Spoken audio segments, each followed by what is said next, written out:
2022 was a busy year, but through it all, one theme remained threaded throughout: helping people before, during, and after disasters. Beginning early in the year, the team responded to numerous events, including 3 major disaster declarations, followed by a 4th later in the year. This was on top of 30 ongoing operations in Region 5's 6 states and unprecedented events across the country that required support from our staff.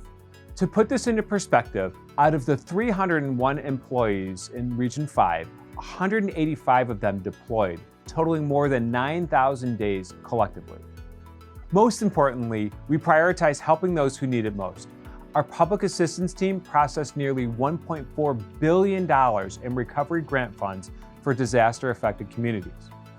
Individual assistance staff put more than $18 million into the hands of survivors in St. Clair County, Illinois, after severe flooding this past summer caused extensive damage there.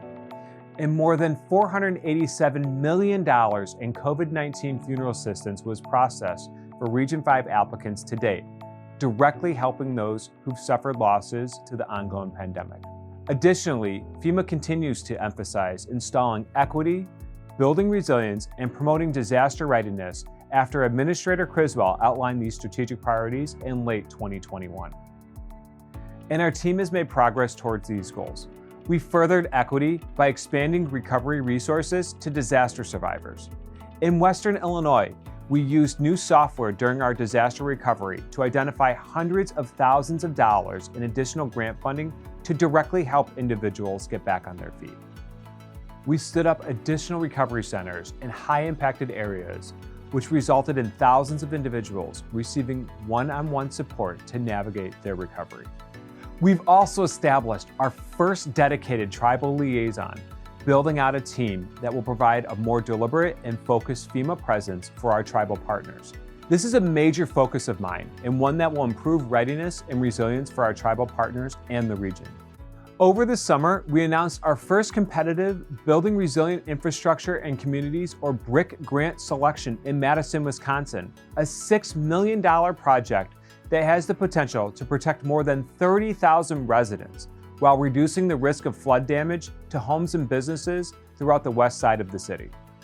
This is in addition to more than $55 million provided to communities across Region 5 through our hazard mitigation assistance programs, funding that will build safer and more resilient communities.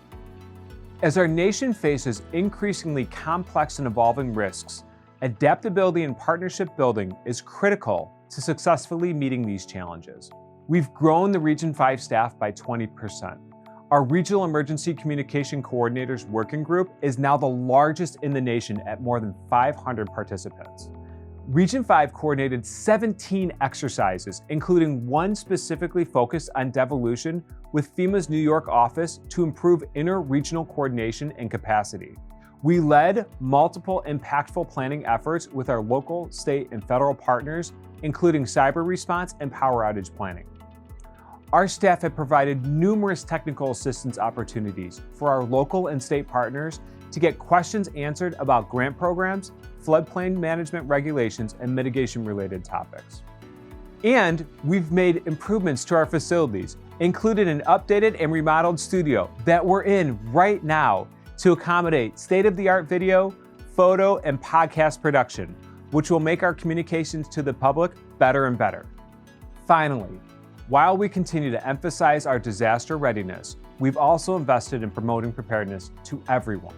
In September, we conducted a National Preparedness Month campaign that reached millions and provided actionable information to help families ensure they are ready for unexpected emergencies.